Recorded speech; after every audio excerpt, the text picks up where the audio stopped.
வணக்கம் மந்தியோ.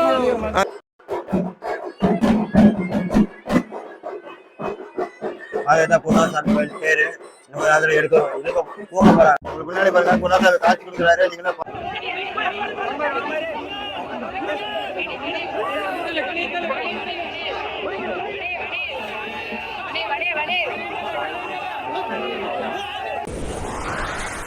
நாங்கெல்லாம் ஊருக்குள்ள பல பேருக்கு யோசனை சொல்றீங்க. எங்க கிட்டே வா. Hi guys, welcome to CBI vlog 360. எனக்கு இந்த வீடியோவில் என்ன பார்க்க போறோம்னா, இதுக்கு முன்னாடியே பார்த்தீங்கன்னா அந்த ஒரு கோயில் ஹிஸ்ட்ரிலாம் பார்த்துருப்பீங்க. அது கூட பர்கூர் மாடு வீடியோ பார்த்துருப்பீங்க. இப்போ வந்து தேர் திருவிழா வீடியோ தான், அது பார்ப்போம். வாங்க அடுத்து ஒவ்வொரு வீடியோவும் எடுப்போம், நம்ம போடுவோம். சரிங்களா? டைம் ஆச்சு, லேட் பண்ணாமல் போடுவோம். வாங்க வீடியோக்களை போய் பார்க்கலாம். அந்தி ஒரு தேர், பிரம்மாண்டமான தேர். இழுத்துட்டு போக மாட்டாங்க, தூக்கிட்டு போவாங்க. அதுதான் ஒவ்வொன்றா காமிக்கிறேன் வாங்க.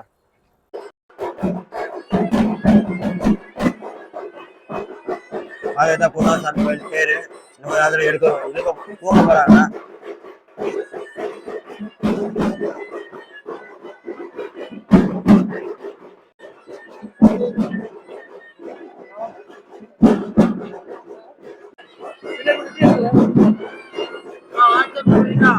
கூட்டம் பாருங்க, இப்பதான் வர ஆரம்பிக்குது.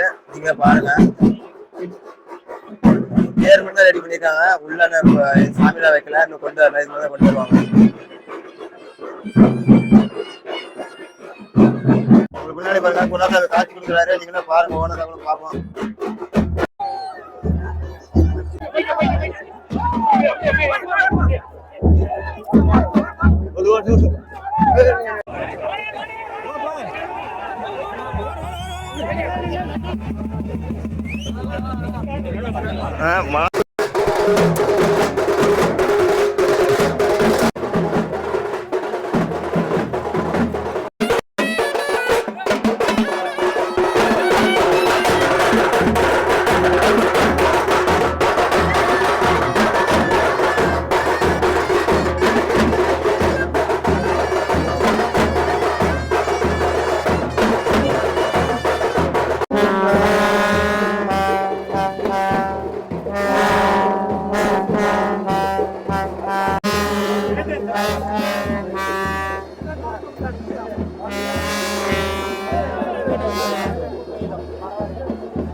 அங்க விட்டக்கூடாது.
தூக்கி வச்சிடறாங்க, அப்புறமே கீழே வைக்கிறாங்க.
வணக்கம் மந்தியோ.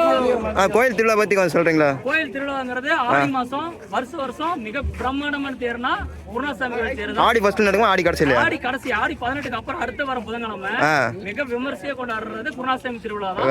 இதுல பாத்தீங்கன்னா வெளியூர்ல இருந்து குதிரைகள் மாடுகள் எல்லாரும் வருவாங்க. 18 பட்டிக்கு ஒரே குலதெய்வம்னா இங்க குருணாசாமி கோயில் தான். இங்க வந்து நாங்க லீவு போட்டு ஒரு வாரத்துக்கு முன்னாடி லீவு போட்டு வந்துருவோம். பசங்க எல்லாரும் வந்து தோல் தான் தூக்குவோம். இதுல என்ன சிறப்புனா 60 அடி தேர் வந்து தோல் தான் தூக்கிட்டு ஏன் தோல்ல தூக்குறீங்க? ஏன் இழுத்துற மாட்டீங்களா? அதாவது ஒரு 1000 வருஷம் முன்னாடி முன்னோர்கள் இருந்தா தேர்ல தோல்ல தான் தூக்குவோம். எவ்வளவு மழை பெஞ்சாலும் சரி வெயிலும் சரி. இப்ப வந்து தார் ரோடு அப்பலாம் தார் ரோட்ல கிடையாது. ரோட்லயே போதும் இந்த ஆயக்கால்னு சொல்லுவோம். கூடி போஞ்சிரும். அப்பவே தோல்ல தூக்கிட்டு போவோம். எத்தனை வருஷம் அந்த தோல் தான் தூக்குவோம். எல்லா ஃப்ரெண்ட்ஸ் ஒண்ணா சேர்ந்து மிக விமர்சையா கொண்டாடுவோம். ரொம்ப ரொம்ப சிறப்பானதா ஆடி குருணாசாமி தேர் திருவிழா தான். எல்லாரும் சாமி பத்தி எப்படி சொல்றீங்களா? கொஞ்சம் சாமி வந்து பாத்துட்டீங்க எத்தனை சாமி இருக்கு? என்னப்பா சாமி தேர் வந்து காமாட்சி அம்மன் பல்லாக்கு, ரெண்டாவது வந்து பெருமாள் சாமி, மூணாவது இங்க குருநாதர். குருணாசாமி எதுக்கு வந்தாரு இந்த ஊருக்கு? குருணாசாமி எதுக்கு வந்தாருன்னு பாத்தீங்கன்னா ஒரு 1000 வருஷத்துக்கு முன்னாடி ஒரு பிச்சாவரத்துல இருந்து அங்க ஒரு போர் நடந்திருக்குது. அங்க இருந்து போர் இருந்து நம்ம முன்னோர்களை காலி பண்ணிட்டு மந்திர் வரும்போது இந்த கூடைன்னு சொல்லுவாங்க. அது தலையில வந்து ஒரு 3 கல் எடுத்து வச்சுட்டு வந்திருக்காங்க. வரும்போது ஒவ்வொரு இடத்துல வச்சுட்டு வந்ததுதான் இங்க வந்து 3 கல்ல வந்து சேர்ந்துருக்குது. அது வந்து மடப்படி முன்னாடி இருக்குது. இது வந்து வனம். வனத்துல வந்து ஃபர்ஸ்ட் முத பூஜைக்கு சின்ன தேரும், ரெண்டாவது ஒரு மலம் தேரும் பெரிய பூஜைக்கு மிக சிறப்பா 5 நாள் கொண்டாடுவோம். புதன், வியாழன், வெள்ளி, சனி, ஞாயிறு 5 நாள் மிக சிறப்பா கொண்டாடுறதுன்னா நம்ம கடைவீதியில எத்தனை நாளைக்கு இருக்கும்? குதிரை சந்தை, ஆடி சந்தை, கடைவீதி, குதிரை சந்தை, ஆடி சந்தை 5 நாள் இருக்கும். 5 நாள் இந்த தேர் போய் புதன், வியாழன், வெள்ளி, சனி, ஞாயிறு 5 நாள் இந்த தேர்ல மிக சிறப்பா நல்லா சிறப்பா வெளியூர்ல இருந்து வருவாங்க. எல்லா மாநிலத்துல இருந்து இங்க வருவாங்க. குதிரை சந்தைங்க ஃபேமஸ்ங்கிறாங்க. குதிரை சந்தை எல்லாம் சேரும். விஜய் டிவில கூட பாத்தீங்கன்னா 5 நாள் நிகழ்ச்சி கூட திப்பு சுல்தான் காலத்துல இருந்து குதிரை சந்தைனா அங்கேயும் குதிரை சந்தை தான் சொல்லி எல்லா டிவிலையும் இப்ப வந்திருக்கு. குதிரை சந்தைனாவே உலகத்திலேயே அங்க குதிரை சந்தை தான் ரொம்ப சிறப்பா இருக்கும். சக்தி வாய்ந்த தெய்வம். நீங்க என்ன வேணும் கண்டிப்பா நடக்கும். சாமி வருஷத்துக்கு வளருதுங்கிறாங்க. ஏனப்பா வருஷம் வளருதுங்க சாமி? வருஷம் வளருதுன்னு சொல்றாங்க. வருஷம் வந்து இங்க அதாவது சாமிக்கு ஒரு வேண்டுதல் வைப்பாங்க. அந்த சிறப்பு அன்பலா இருக்கும். ஒரு 2 மாசம் வச்சு பிறகு மலை மேல இருக்குன்னு சொல்லுவாங்க. கேள்விப்பட்டிருக்கேன். கண்டிப்பா அது மாதிரி இருக்கு. மிக சக்தி வாய்ந்த தெய்வம். நீங்க என்ன வேணும் கண்டிப்பா செஞ்சு தருவோம். கோயிலுக்கு எப்போ வந்தாலும் சாமி கும்பிடலாமா? நோம்பி டைம் மட்டும் தான் கும்பிடலாம். அதாவது வருஷம் 365 நாள் கோயில் இருக்கும், பணம் இருக்கும். வனத்துல பாத்தீங்கன்னா கூட்டமே கூடாது. வருஷம் 35 கிடா வெட்டி மிக சிறப்பா கொண்டாடுவோம். காப்பல் நீங்க ஏதாவது சொல்றீங்களா? வேற சொல்ல வேண்டியது முடிச்சுக்காங்க இதோட கண்டிப்பா சொல்லணும்ப்பா. பழந்தேர் வந்து 60 அடி தேரு. பெருமாளுக்கு வந்து அதோட ஒரு 2 அடி கம்மியா இருக்கும். அது மலையில இருந்து சிறப்பான மூங்கல் வெட்டிட்டு வந்து அதுக்கு தனியா ஆள் இருக்காங்க பண்ணி கொடுப்பாங்க. அப்புறம் பாத்தீங்கன்னா கொடிக்கடை பூஜைன்னு ஒன்று இருக்கு. அது போய் இங்க இருந்து ஒரு 30 கிலோமீட்டர்ல நடந்து அங்க போய் வெட்டிட்டு தெருக்கு நடந்து வந்து பூஜை. எப்பயில இருந்து அது வந்து என்ன ஊர் போவீங்க? 2வது கொடிக்கட்டு, 3வது முதல் பூசை, 4வது பெருசா, 5வது பால் பூசை. மிக சிறப்பா இருக்கும். 4வது பூசை. அப்புறம் இன்னொன்னு ஸ்பெஷல்னா பச்சை தண்ணியில விளக்கெரியும். பச்சை தண்ணியில் எங்கங்க தீர்த்தம் கொண்டாடுவோம் சிதம்பரத்துல இருந்து. பச்சை தண்ணியை ஊற்றி குருவாசாமி முன்னாடி விளக்கு போடுவோம். மிக அருமையா பச்சை தண்ணியில தீபம் எரியும். டெய்லி மேலே டெய்லி பூஜை முடிஞ்சிடும் இன்னைக்கு. ஆமா, சிதம்பரம் பூசையும் போது பச்சை தண்ணியில தீபம் மிக சிறப்பா எரியும். என்னங்க நடக்கும்? புதன்கிழமை தான். புதன்கிழமை. ஆமா, சிறப்பா இருக்கும். அனைவரும் கண்டிப்பா பார்த்து விளக்கு எரிக்கும் மாதிரி கேட்டுக்கோங்க. சரிங்க, நன்றி. சரி.